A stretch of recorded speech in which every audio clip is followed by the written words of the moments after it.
été seul, hein? Madame l'accompagne toujours. Hein? Prenez un exemple. Venez aussi à l'église avec madame, avec monsieur. Faites vos efforts pour les marier. Venez avec madame et monsieur. Merci.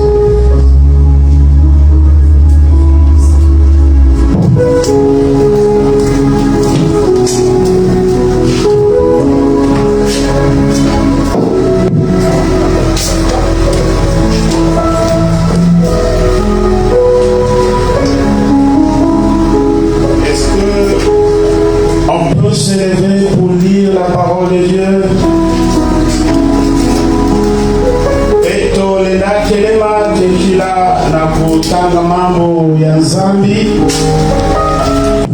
Rapidement, nous sommes dans Philippiens chapitre 4, le verset 19.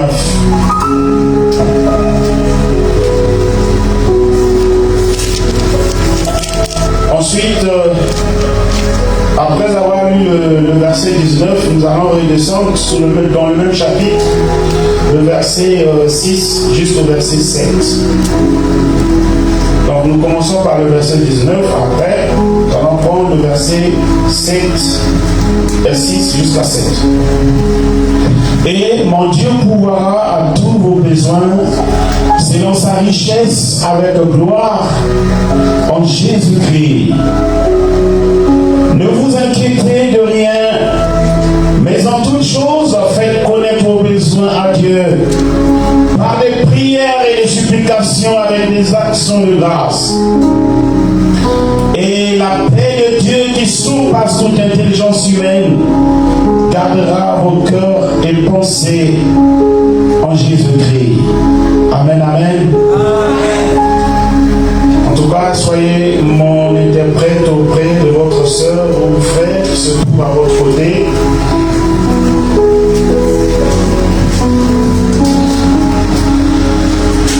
Soyez les bienvenus. Est-ce que les olas solisa ngizulu yambote na kundi ya munye to ya bakara kele na côté yange pisa mbote salut lui ou elle de ma part. Ah, je ne vous ressens pas, hein? C'est trop timide là.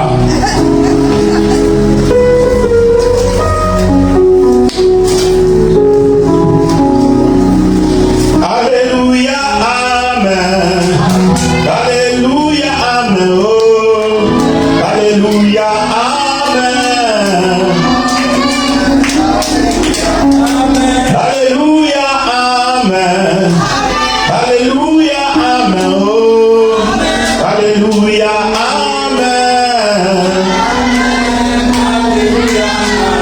Alléluia, amen. Alléluia, amen. Oh. Alléluia, amen. Alléluia, amen. Alléluia, amen. Oh. Alléluia, amen.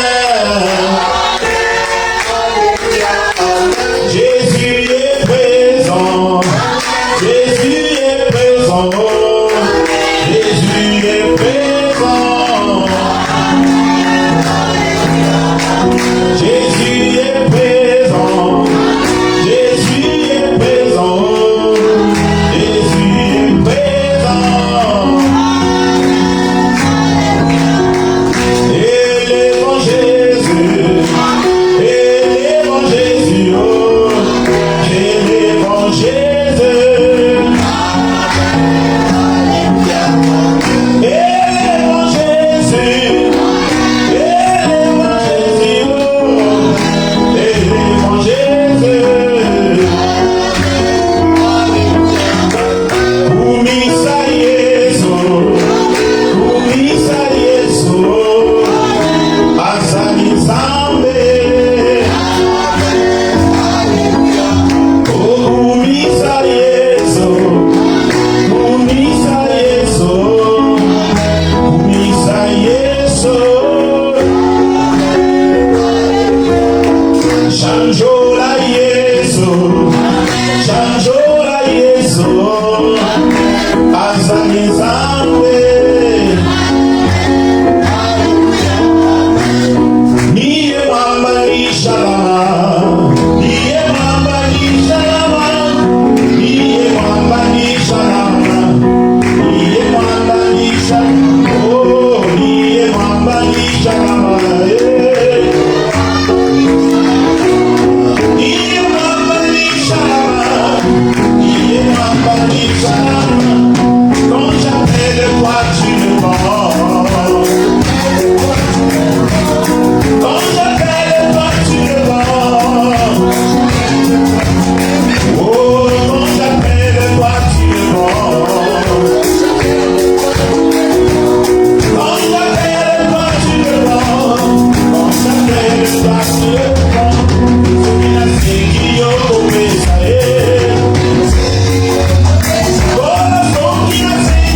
recevoir la puissance, la gloire et l'honneur.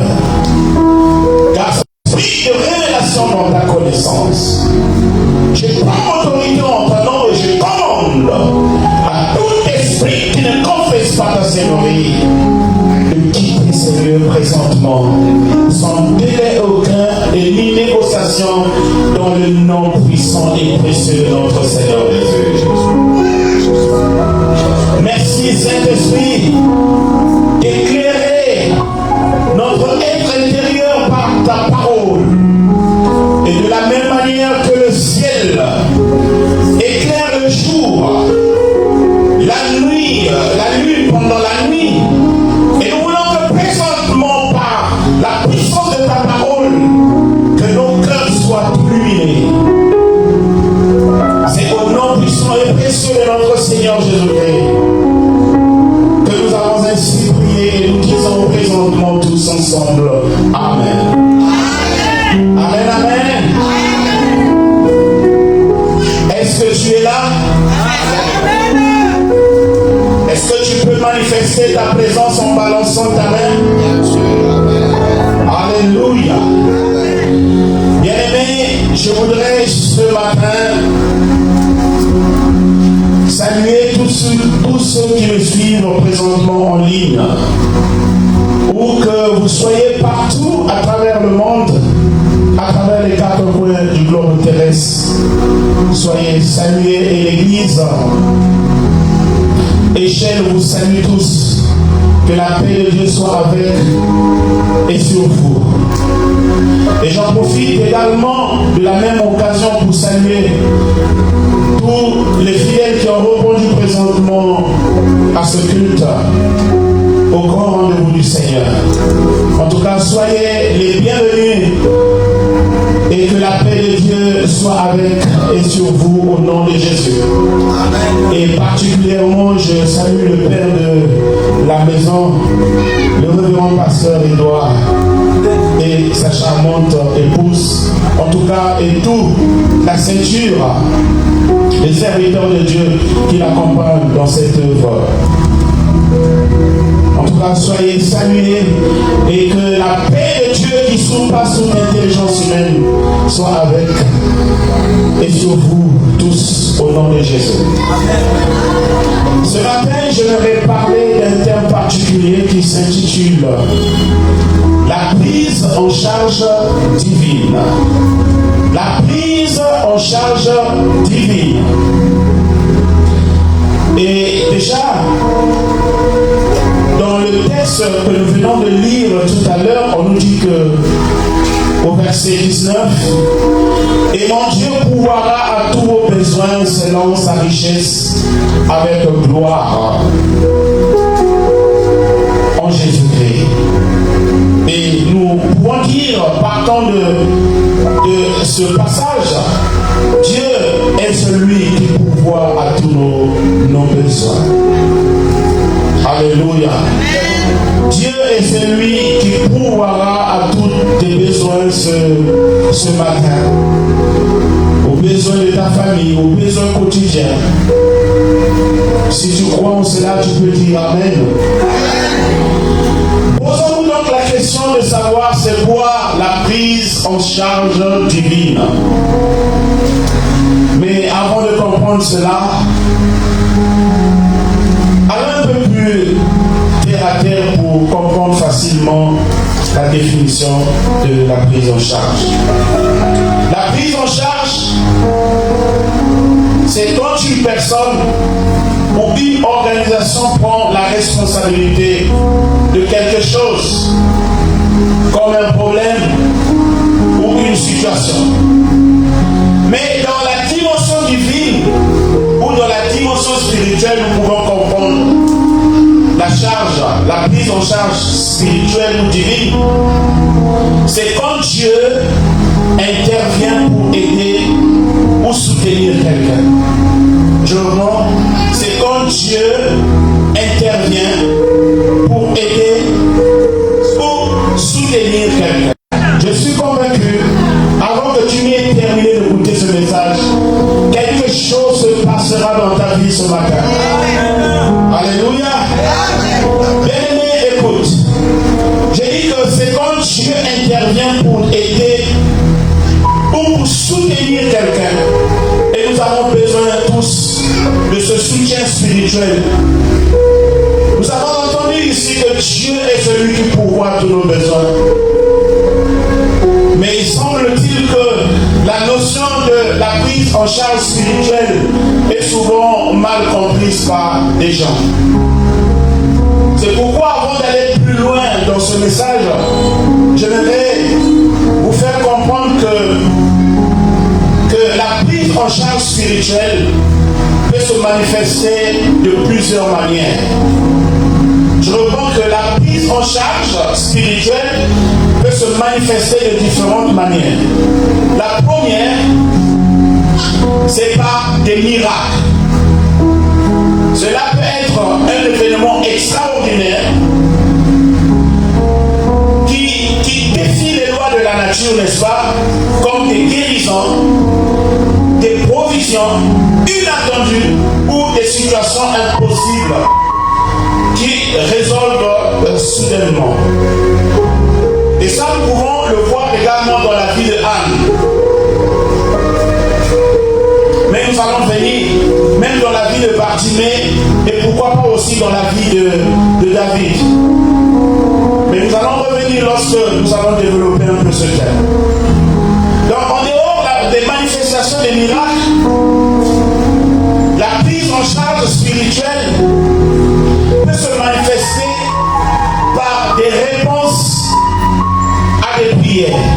Par des réponses à des prières. Qu'est-ce que cela veut dire? En fait, ça veut dire que Dieu répond aux prières des gens, souvent de manière inattendue. Cela peut être des changements, des circonstances, des idées soudaines, ou des rencontres qui ouvrent de nouvelles portes. Et je prie que ce matin, que le Seigneur ouvre de nouvelles portes ce matin. Et surtout celles qui étaient fermées peut-être il y a des années de cela, que tu as prié jusqu'à présentement, tu n'as pas encore reçu de réponse. Et je prie que cela s'ouvre. Et cela dans le nom puissant de Jésus. Et la troisième manifestation de la prise en charge spirituelle, c'est par la guidance à travers des difficultés. Par la guidance à travers des difficultés. C'est surtout sur cette troisième partie que je vais asseoir un peu mon message. Je suis en train de poser les bases pour vous emmener un peu à comprendre cette thématique. Par la guidance à travers les difficultés. Qu'est-ce que je veux dire par là? Je veux simplement dire que Dieu peut nous guider dans les moments difficiles en nous donnant la force, de la sagesse et en nous ouvrant des chemins où nous ne voyons pas la solution. Cela peut se manifester par des sentiments de paix, des intuitions, des rencontres qui vous aident au travers de l'épreuve. Et très souvent, qu'est-ce qui se passe? Nous avons tendance à limiter la prise en charge spirituelle par des bénédictions et des aspects positifs. Ça peut être un aspect.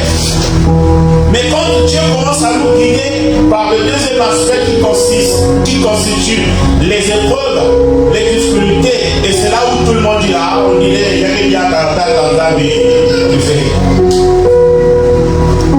Et tout ça là, moi je les appelle les chrétiens souvent d'Alléluia.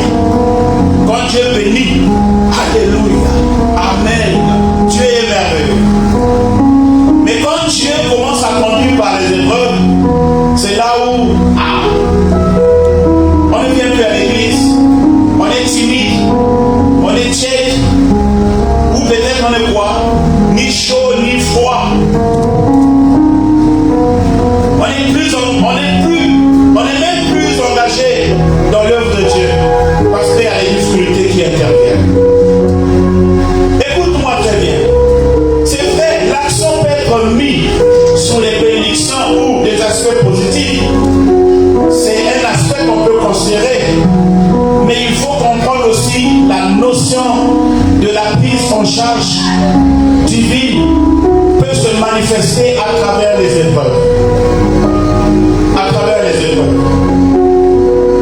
Alléluia. Et nous allons le remarquer également dans la vie de Anne,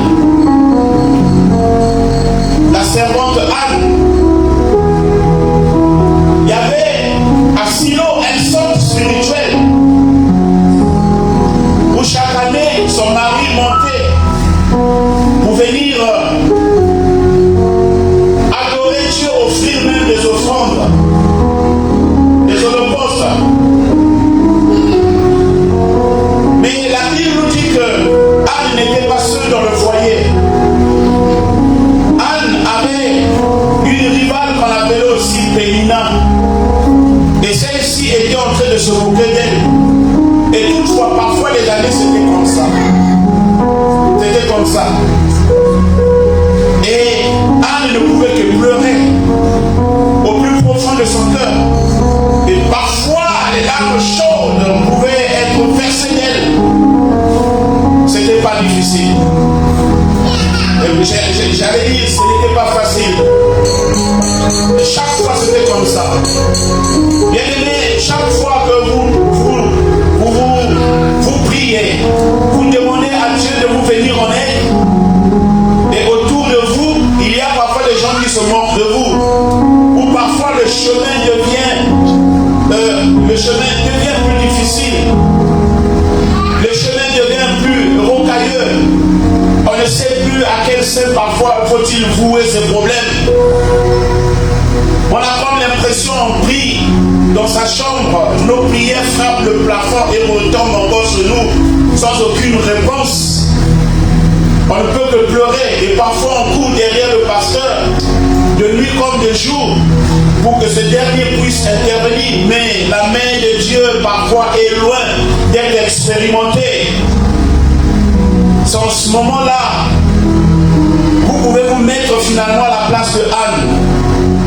Anne pleurait, ce n'était pas pendant une année. Plusieurs années, elle était humiliée par sa rivale. Alléluia.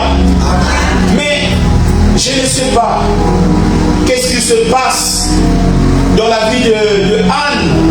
Qu'est-ce que Anne avait fait? Parce que quand vous lisez l'histoire de Anne, la Bible nous dit que c'est Dieu qui l'avait rendue stérile. Elle n'était pas née comme ça, mais c'est Dieu qui l'a rendue comme ça. Mais pourquoi Dieu peut faire comme ça? C'est la prise en charge spirituelle. La prise en charge spirituelle peut parfois passer par des difficultés. La prise en charge spirituelle peut parfois passer par des épreuves. Et si Dieu avait rendu Anne, est-ce qu'il était faire là-dessus? Mais quand vous lisez avec les yeux spirituels, vous pouvez comprendre que Dieu peut faire venir une difficulté dans notre vie pour nous emmener à une dimension exceptionnelle de notre vie. Alléluia. Quand vous lisez aussi l'histoire de Anne, vous allez comprendre que Anne a donné un enfant qui était rare, un enfant exceptionnel. Au moment où les visions étaient rares, vous comprenez? Rares. Mais Anne donne un enfant, Samuel, qui va recevoir également dans ce temps où les visions étaient rares, mais lui il reçoit la vision. Et donc par là j'ai compris que Anne portait dans son sein un enfant exceptionnel, un serviteur de Dieu qui n'était pas comme tout le monde. Et par là j'ai compris une chose, que Dieu peut faire venir dans notre vie certaines difficultés pour répondre à la prise en charge divine. Dieu peut faire venir une difficulté vers nous parce que Nous sommes des personnes exceptionnelles. Dis personnes exceptionnelles. Personne exceptionnelle. Les personnes exceptionnelles méritent des choses qui sont rares. Les personnes exceptionnelles méritent des choses aussi exceptionnelles. Alléluia. C'est vrai. Quand vous lisez cette histoire, Pénina avait mis au monde des enfants, mais des enfants qui ne sont pas cités même dans la Bible. Et on ne sait même pas que sont devenus ces enfants dans la suite de temps. Mais pour Anne, elle qui a donné un enfant qu'on appelait Samuel, un enfant exceptionnel, un enfant qui pouvait recevoir des choses rares, définition au temps où les révélations étaient rares. Mais c'est Samuel qui en reçoit. Et c'était une bénédiction pour le Seigneur. Et peut-être toi, pour Samuel, et peut-être toi actuellement tu traverses des moments très difficiles. Laisse-moi te dire, et peut-être Dieu te réserve une bénédiction exceptionnelle. Amen. Alléluia. Les choses exceptionnelles ne sont pas données à tout le monde. Les choses exceptionnelles sont des rares, des choses rares qui sont données à une minorité. Et je décrète et je déclare que toi tu fais partie de cette minorité-là, à qui Dieu veut donner des choses exceptionnelles, des choses rares. Nous ne sommes pas obligés de faire les choses comme tout le monde. Nous ne sommes pas obligés de recevoir des bénédictions comme tout le monde. Dieu peut t'apporter une église exceptionnelle. Dieu peut t'apporter des dons exceptionnels. Dieu peut t'apporter des bénédictions exceptionnelles. Parce que tu es une personne exceptionnelle, tracée selon la volonté de Dieu. Et nous voyons aussi dans la suite de temps de la vie de Josué, Joseph plutôt, j'allais dire. Joseph a été choisi par Dieu. Dès son jeune âge, Dieu va lui donner une promesse. Et peut-être dans la suite de temps, Joseph espérait, après avoir reçu cette vision, devenir un homme grand. Mais les choses vont s'empirer. Au lieu que cela commence par une histoire heureuse dans sa vie, mais Joseph va commencer à vivre des moments difficiles, des épreuves difficiles dans sa vie. Alléluia. Imaginez que si c'était un pasteur qui avait donné cela à Joseph, ce pasteur il y a un zambito, il y a un zambifé. Laissez-moi vous dire, la bénédiction de Dieu ou l'accomplissement de la bénédiction de Dieu peut commencer par son contraire. C'est-à-dire aujourd'hui Dieu vous promet que je vais vous bénir. Et au lieu du jour au lendemain de commencer par une phase de bénédiction, mais ça commence par l'inverse, c'est-à-dire par les difficultés. Mais pourtant, c'est le chemin choisi par Dieu. Alléluia.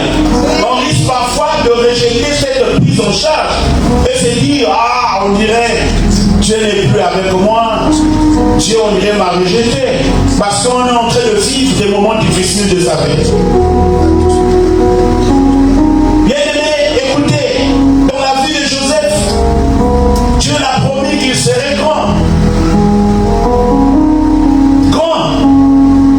Mais que va-t-il se passer dans la suite du temps? Ce sont les frères, ses propres frères de sang, qui vont se saisir de lui, chercher à le tuer, le jeter dans une fosse. Et ce dernier sera fondu comme esclave en Égypte. En ce moment-là, ça a pris des années, parce que lorsque nous voyons l'âge de 17 ans où Joseph était à Canaan, La prophétie s'est accomplie à l'âge de 30 ans. Quand il se trouvait en Égypte. Donc combien des années qui se sont écoulées? On peut dire peut-être 13 ans. 15 ans ou 13 ans comme ça. N'est-ce pas? Et aujourd'hui, les chrétiens ne savent plus attendre les promesses de Dieu. On veut simplement que quand Dieu a parlé, demain lundi, ça doit commencer. Alléluia. Et quand ça commence par le contraire, on se dit, ah non, vous n'en pas que ça va l'entendre. Ça dit, on commence. Dieu est dans sa parole. Et celui qui porte la parole de Dieu, porte le Dieu de l'univers. Quand vous gardez la parole de Dieu, vous gardez Dieu en vous. Quand vous gardez la parole de Dieu, malgré les difficultés qui vont se succéder dans votre vie, ne lâchez pas prise, restez ferme, restez attaché, gardez votre relation personnelle avec Dieu, gardez une relation profonde avec Dieu. C'est de cette façon que vous allez finalement chuter à votre bénédiction. Mais nous voyons dans la vie de Joseph, il n'a jamais récapitulé, il n'a jamais abandonné Dieu. Malgré le puits, malgré la vente comme esclave, malgré la prison, il n'a jamais abandonné un instant Dieu. Il est resté fermement attaché à Jésus. Mais aujourd'hui, lorsque nous regardons les chrétiens, moins de difficultés, on abandonne Dieu. On change un peu. On change un peu d'humeur. Parfois, on ne vient plus à l'église. Et parfois, j'ai horreur parfois des chrétiens qui disent, oh, je suis avec vous en esprit. Non, nous, on n'a pas besoin de toi en esprit. On a besoin de toi maintenant, physiquement. Alléluia. Oh, alléluia. Est-ce que je parle à quelqu'un? Joseph a vu tous ces genres de choses, mais il n'a pas abandonné. Il a tenu. Bon, pendant 13 ans, il est resté là, ferme. Mais un jour, Dieu va le sortir de la prison pour entrer dans le palais royal. Et de là, il va changer de casquette. Il ne sera plus esclave, il ne sera plus prisonnier, mais cette fois-ci, il devient gouverneur en Égypte. Donc, il a changé de position. En fait, les épreuves, les difficultés, c'est l'ascenseur pour être élevé à une dimension plus élevée dans votre vie. Alléluia. En fait, les difficultés sont des marches d'escalier qui vont tomber. Alléluia. Et donc nous voyons que la prise en charge de Dieu, quand Dieu commence à te prendre en charge, il peut parfois faire venir des difficultés vers toi. Mais ne fuis pas ces difficultés-là. Affronte ces difficultés-là. Et tu verras, il y aura une porte qui va s'ouvrir devant toi. Amen. Le jour où les enfants d'Israël devaient traverser la mer Rouge, les autres voyaient la mort. Parce qu'il y avait une barrière rouge qui était là. Une barrière naturelle. La mer Rouge qui ne leur permettait pas d'accéder de l'autre côté du désert. Ils étaient là tous bloqués. Et pendant que les enfants d'Israël commençaient à réfléchir, à murmurer, à dire que nous allons périr, nous allons mourir. Oh Moïse, qu'est-ce que tu nous as fait? Est-ce qu'il n'y avait pas de sépulcre en Égypte? Pourquoi tu nous as emmenés ici? Est-ce que c'est pour venir nous livrer aux Égyptiens? Est-ce que c'est pour venir nous tuer ici? Est-ce qu'en Égypte il n'y avait pas de sépulcre? Et pendant qu'ils étaient en train de réfléchir, Moïse était calme. Moïse avait la foi et la confiance en Dieu. Moïse écoutait la voix de Dieu. Bien-aimés, laissez-moi vous dire, lorsque vous traversez des sévères souffrances, lorsque vous passez par des moments les plus difficiles de votre vie, Ne perdez pas votre relation personnelle avec Dieu. Restez toujours confiant en Dieu. Gardez toujours votre relation personnelle avec Dieu. Vous savez, vous pouvez être un enfant de Dieu, mais marcher avec une communion qui est brisée. Alléluia. Et quand cette communion est brisée, ça devient grave. Vous ne pouvez pas accéder à cette prise en charge divine dont nous parlons ici. Comment voulez-vous que Dieu puisse vous aider et pourtant vous ne gardez pas votre relation profonde avec lui? C'est comme nous avons ici un Wi-Fi. Le Wi-Fi a peut-être le câble qui emmène un peu les ondes pour les distribuer un peu à cet endroit. Mais si ce câble-là est coupé, on n'aura plus de ces ondes-là. Alléluia. Amen. Et notre cœur est connecté directement avec l'Esprit de Dieu. Et directement nous recevons les paroles vivantes de Dieu par ce moyen-là. Et nous devons toujours maintenir dans notre cœur cette communion personnelle. Et quand nous maintenons cette communion personnelle, c'est de cette manière que c'est comme, j'allais dire, si vous avez là où atterrissent un peu les avions, vous voyez, il y a toujours l'aéroport qui est là. Et l'aéroport, c'est pas n'importe quel aéroport qui peut recevoir n'importe quel avion. Alléluia. Alléluia. Alléluia. Il y a des avions qui pèsent plus. Mais il faudrait que la piste où atterrissent les avions doit avoir la capacité de recevoir cela. Et nous aussi, notre piste d'atterrissage spirituel, c'est notre cœur.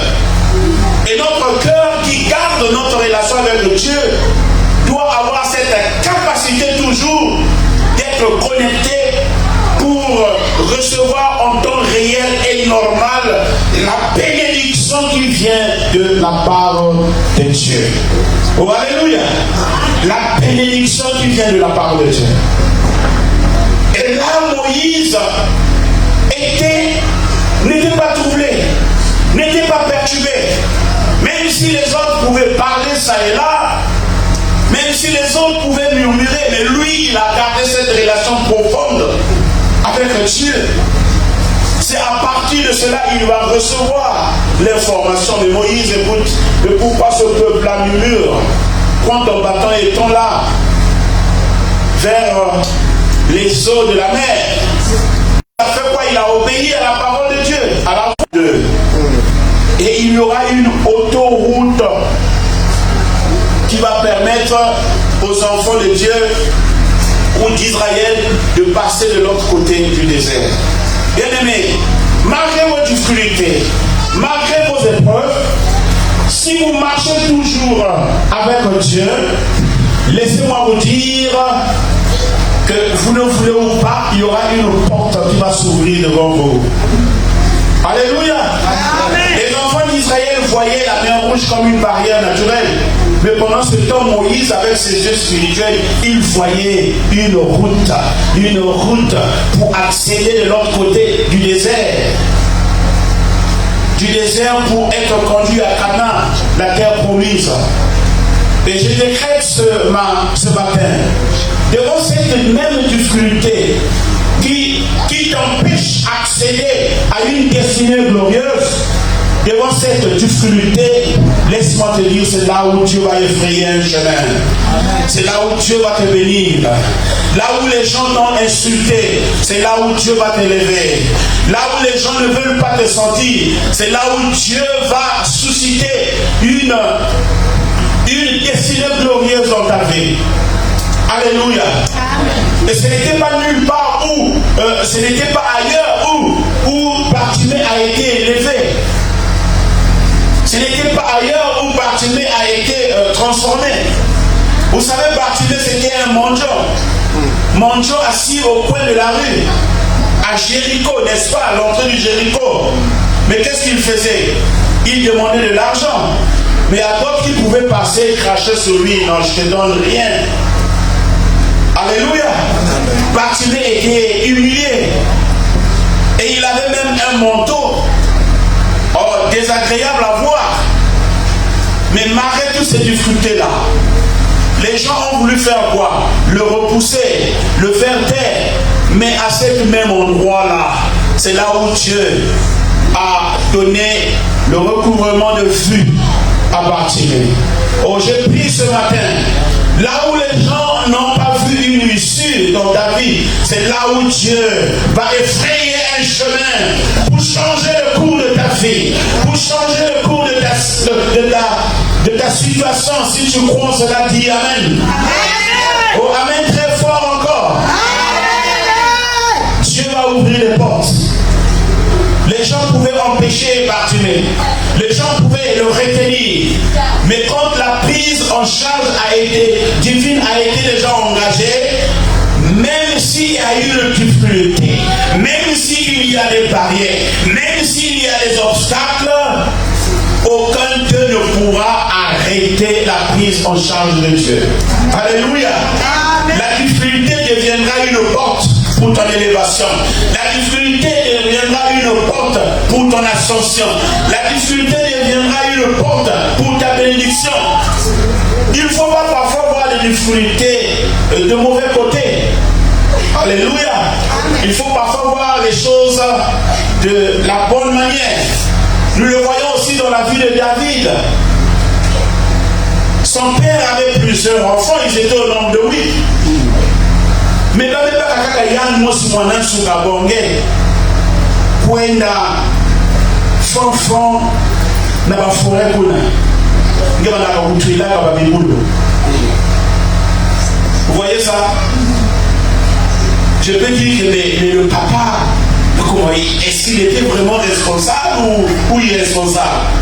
Vous voyez, la forêt là où il y a des ours, la forêt là où il y a des lions, on est un milieu hostile, mais il prend son monan souka, comme s'il n'aimait pas. Il y a des filles qui sont dans point pour l'anguer, qui sont l'anguer ou qui peuvent aller pour le. Si c'était moi d'aller dire à papa, il est un méchant. Il n'a pas même sacrifié carrément David. Mais oh, que va-t-il se passer? Dans cette dure épreuve, David va apprendre à affronter l'ours. David va apprendre à affronter le lion. Et il en est sorti victorieux. Alléluia. Cette expérience-là va l'emmener devant un Goliath. Et comme déjà il avait affronté l'ours, il a gagné le combat. Il avait déjà affronté en amont le lion, il avait gagné le combat. Mais devant Goliath, c'était déjà un homme expérimenté. Donc quelquefois, les difficultés peuvent nous former, peuvent fortifier notre foi, peuvent nous aiguiser, peuvent nous emmener à une croissance spirituelle pour affronter le mieux que possible les difficultés qui sont en face de nous pour accéder à une destinée glorieuse. Et ça a été le cas avec la vie de David.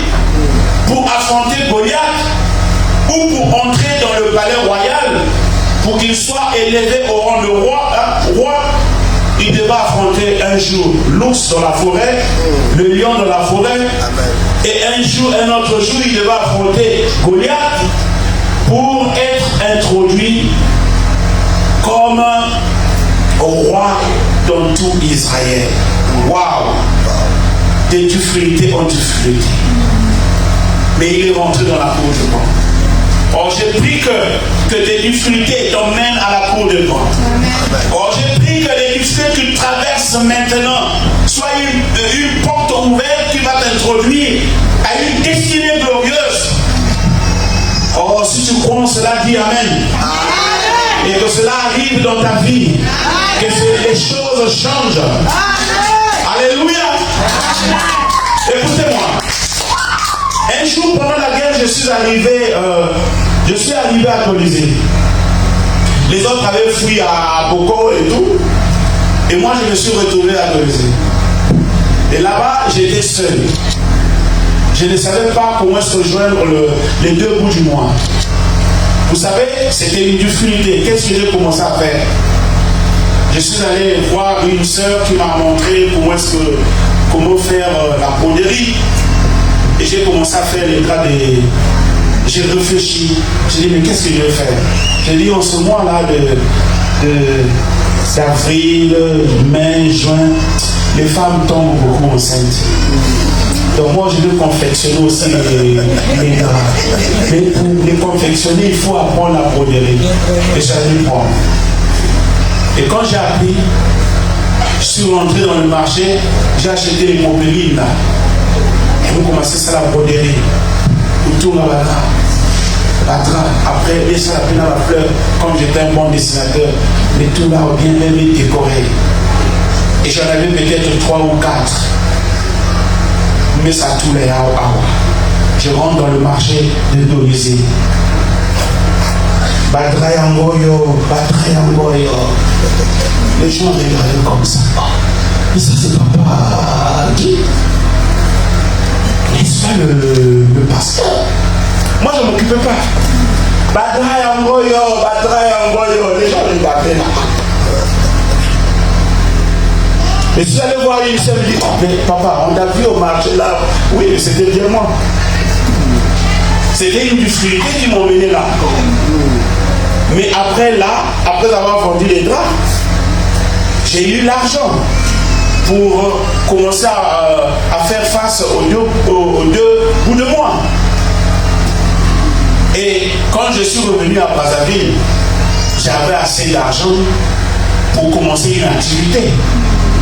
J'ai ouvert, si vous voulez, les cabines téléphoniques. J'ai ouvert une boutique.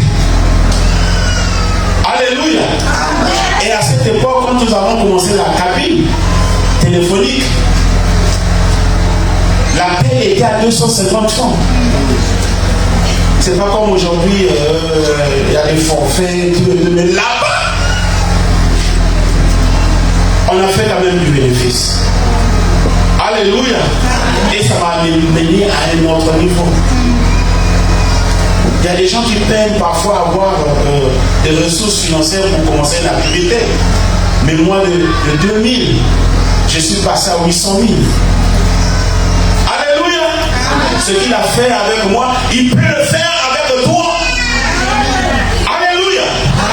Il peut le faire avec toi, c'est possible. Donc ne voyons toujours pas les difficultés de mauvais côté. Dieu peut nous faire passer par des épreuves parce qu'il a un projet, un grand projet avec toi. Parce qu'il veut t'emmener loin. Loin. Mais il faut savoir, autant nous sommes dans les difficultés, il faut savoir s'adapter dans les moments, dans les circonstances où les choses sont difficiles. Vous voyez, c'est comme le caméléon. Le caméléon avec sa capacité de changer la couleur de sa peau.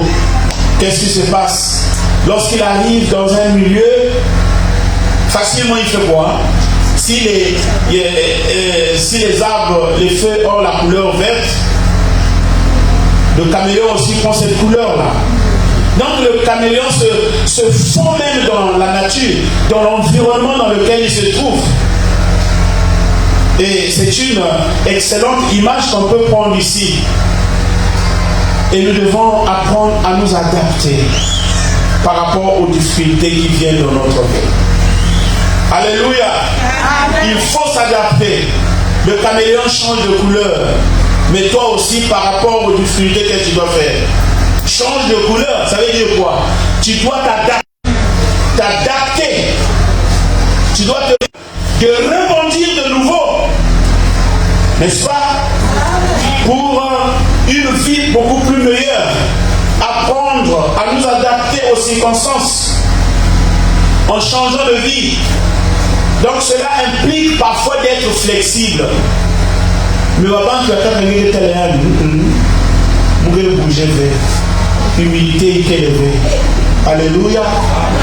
Un moment, j'ai cherché de l'argent, pas bon, mais élevé.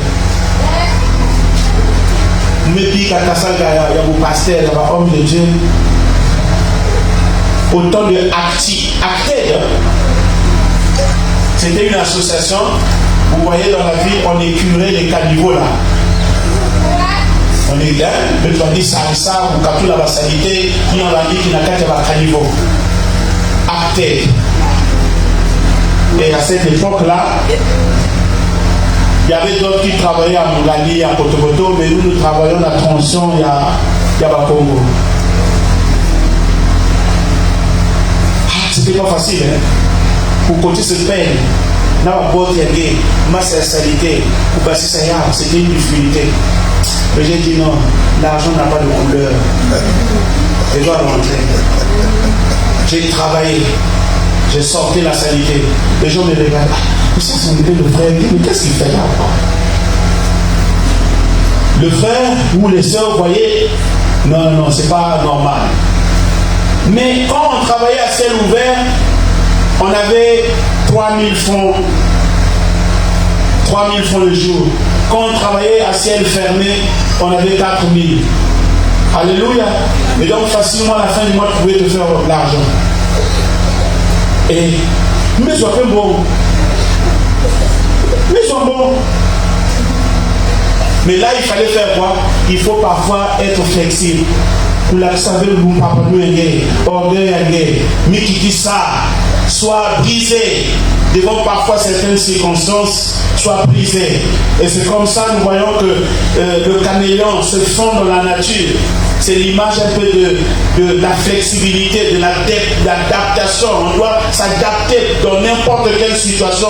Même si tu traverses des difficultés, adapte-toi. Et parfois quand tu arrives là où il y a une difficulté, observe l'environnement. Comprends les défis et les opportunités qui se présentent à toi. Souvent, là où il y a les difficultés, il y a toujours des opportunités aussi. Et nous devons nous adapter, changer nos stratégies par rapport aux difficultés de l'heure, par rapport à nos réactions comportementales que nous pouvons voir face à tout ce que nous pouvons traverser. Et en ce moment-là, en nous fondant dans le paysage, dans le milieu, en ce moment-là, l'adaptation peut être une compétence essentielle pour s'épanouir, pour grandir spirituellement, pour développer sa foi, pour surmonter les obstacles, à l'image de Moïse devant la mer Rouge, à l'image de David devant Goliath, à l'image de Anne devant Pélina et à l'image de Bartimée devant la foule qui le reprenait. Et pour toi, la difficulté, je ne sais pas, ça peut être parfois ta famille, ça peut être parfois tes amis, ton entourage, des gens qui ne veulent pas peut-être que tu avances, mais devant ces difficultés-là, garde ta foi et ta confiance en Dieu. C'est ainsi que tu verras que les choses changeront dans ta vie. Et quand elles changent, c'est pour toujours. Est-ce que tu peux te lever? On va prier. Alléluia. Je sais qu'au temps où nous sommes en train de traverser des moments difficiles, comme papa venait de le dire tout à l'heure, des difficultés parfois pour payer les cahiers, alors que la rentrée a commencé. Alléluia. On attend parfois des salaires qui ne sont pas parfois aussi payés au temps réel pour faire face à certaines difficultés. C'est des difficultés, que sais-je encore. Mais devant les circonstances actuelles, tu as une difficulté. En ce moment-là, on peut prier. Remettre tout entre les mains du Seigneur. Zambien Sali Sangé. Devant ma pied toko suyenge. Wat ba pied toko suyenge na kwami sangé. Bana samila, l'eau bana terisi ya Tanzanie. Il y a échangé, ba pleurs yangé, ba larmes yangé, en larmes de joie. Que le Seigneur t'ouvre les portes qui sont fermées. Ma porte ma là, ma porte, il y a un voyage peut-être à l'étranger pour aller continuer tes études. Les portes de bénédiction, que le Seigneur ouvre les portes. Je ne sais pas quelle est cette porte-là qui est fermée. Mais je te dis, si tu crois, ce matin, tu verras la gloire de Dieu. Amen. Le Seigneur est mon berger, je ne manquerai de rien. Le bonheur et la grâce t'accompagneront si tu te confies en Dieu tout le jour de ta vie, en vivant dans la maison de l'Éternel. Bien-aimé, commence à élever ta voix. La Bible dit que Dieu pourvoira à tous mes besoins, selon sa richesse, avec gloire en Christ Jésus. Alléluia. Tu as promis, Seigneur, de nous bénir. Tu as promis, Seigneur, de nous bénir. Tu as promis, Seigneur, de nous bénir. Bénis-nous maintenant. Gloire et louange. Alléluia. Gloire et louange. Alléluia. Gloire et louange. Alléluia. Que tout soit pour Jésus. Gloire et louange. Alléluia. Gloire et louange. Alléluia. Gloire et louange. Alléluia. Que tout soit pour Jésus. Tu as promis, Seigneur, tu as promis, Seigneur, de nous bénir. Tu as promis, Seigneur, de nous bénir. Bénis-nous maintenant. Et louange, et louange. Alléluia. Que tout soit pour Jésus. Devant cette chair, que la Samila, Samuna Bamchi, Toko Suyangenios. Il a été la bois, Manayao, la Babiloko, la Naba domaine, Naba situation, oui, à Moutine, Moutindo, Nakakatouzi, et même toi qui me suis en ligne, tu as des difficultés que nous ne pouvons pas mentionner ici, que nous ne pouvons pas citer ici, mais Dieu connaît. Que la main de Dieu te touche là où tu es, et même toi qui es ici en présentiel, que Dieu te touche. Je prends autorité sur toutes les barrières qui sont fermées devant toi, de s'ouvrir maintenant à toi. Qu'un chemin soit effrayé pour que tu y passes pour une destinée de gloire. La première porte qui s'est ouverte, c'était en Égypte. Mais la seconde, c'était la mer Rouge. Après, c'était le désert, le Jourdain, avant que les enfants d'Israël n'arrivent au Canaan. Au nom de Jésus, peu importe les difficultés, les nombres de difficultés qui se présentent à toi, au nom de Jésus, qu'un chemin nouveau se fraye devant tes difficultés pour que tu y passes et que tu accèdes à ta bénédiction. Alors que je prie, je décrète et je déclare que les écluses du ciel s'ouvrent sur toi et que la bénédiction de Dieu commence à descendre dans ta vie. Reçois-la au nom puissant de Jésus. Que les échecs soient transformés en succès. Que la malédiction soit transformée en bénédiction. Que les maladies, tous les maux que tu traverses, qui rongent ton cœur, qui rongent ton physique, qui rongent les cellules, qui rongent les organes, qui rongent les tissus de ton corps, soient changés en guérison spontanément dans le nom puissant de Jésus. Et que devant cette chair, je prie que la main puissante de Dieu te touche, que la main puissante de Dieu puisse tout changer dans ta vie. Et merci Seigneur de le faire. De bénir tout le monde qui sont ici. Élèves et étudiants, travailleurs, tout le monde, selon leur rang social, Seigneur. Nous voulons que les choses changent. Et ceux qui attendent même leur bénédiction il y a longtemps, Seigneur, ce matin, accomplis cela. Ce matin, change tout. Change tout. Change tout. Change tout. Change tout. Dans le nom puissant de Jésus. Et merci Père de le faire. Merci Père de le faire. Et je n'oublierai pas de prier en faveur de notre pays. Seigneur, bénis notre pays.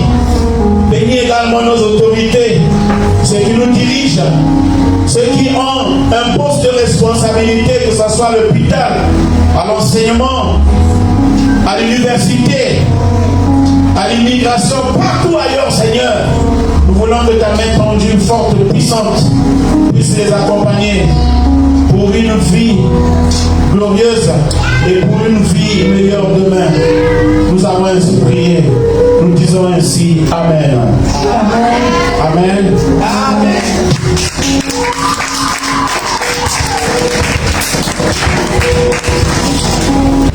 Je croyais que tu allais encore acclamer fortement le Seigneur. Que cette parole tellement riche, la vie,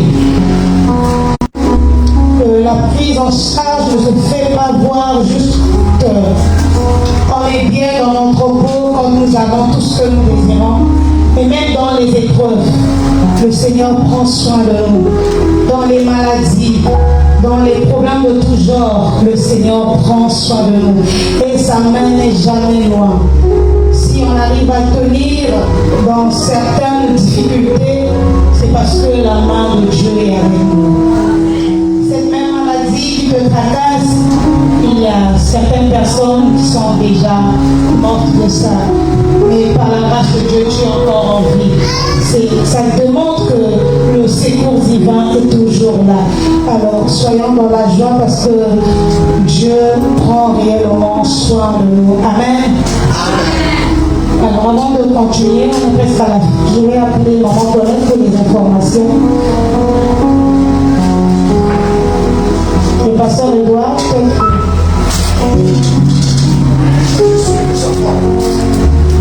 Merci. Est-ce que les enfants, vous êtes là? Vous savez quand est-ce que vous allez me prendre les cours? Levez-vous les enfants. Tous les enfants qui sont ici, qui reprennent le cours du club biblique. Voilà. Alors c'est dimanche prochain. Le retour au club biblique, c'est le dimanche prochain. Hein? Dites à vos amis. Hein? Vous avez toujours, comme d'habitude, 15 minutes avec nous dans les 15 premières minutes du culte. Et après, vous allez rejoindre votre salle de cours. D'accord? Ok? Alors dites à vos amis que les cours reprennent déjà le dimanche prochain. Et les moniteurs, les monitrices sont là. Ceux qui encadrent les enfants. Voilà, je vois Jamie, la directrice qui est là. Et je vois Eva. Je vois aussi Amas. Hein? Almas. J'allais dire Almas, c'est notre organisation. Almas. Voilà. Almas. Voilà qui est encore. Emmanuel qui est encore là, oui, Emmanuel.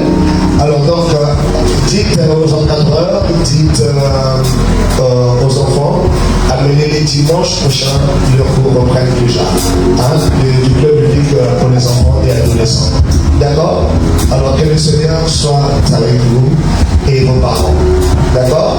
Alors mercredi, nous avons culte d'intercession et de prière.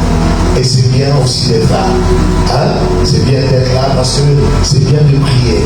Et les intercesseurs, vous connaissez bien que mardi, 18h à 20h, nous sommes là pour la petite équipe d'intercession. Que Dieu nous bénisse. Amen. On va se lever. On va se lever, on va chanter avant que le pasteur va rejoindre son travail tout à l'heure. Voilà. On va chanter la chorale, on chante, mais un chant de joie avec cette bonne parole qui va nous revigorer. Hein? Cette bonne parole qu'on va écouter. Et on rentre avec cette bénédiction à la maison. Pasteur, vous allez revenir pour bénir mon papa. Tu es le papa le plus responsable. Celui qui sait prendre soin de ses enfants. Tu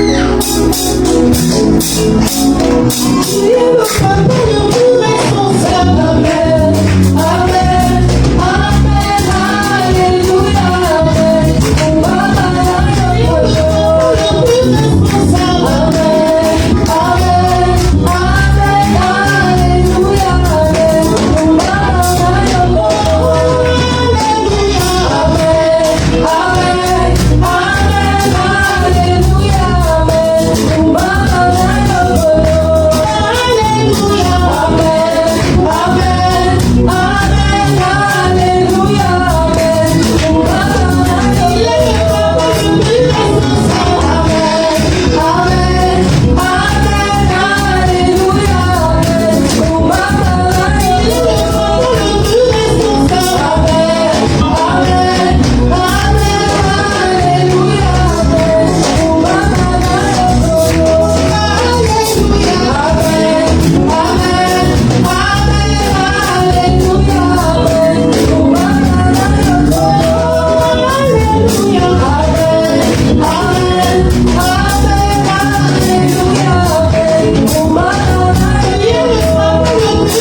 sommes arrivés, Seigneur notre Dieu, au terme de notre culte.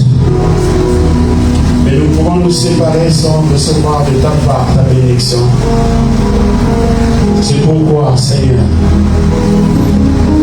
en vertu de l'autorité que tu m'as conférée,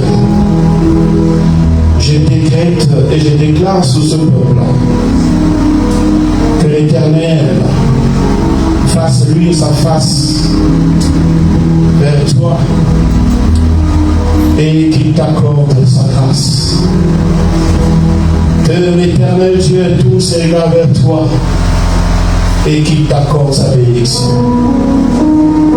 C'est au nom de Jésus que je recommande ton retour et ton arrivée entre les mains du Seigneur.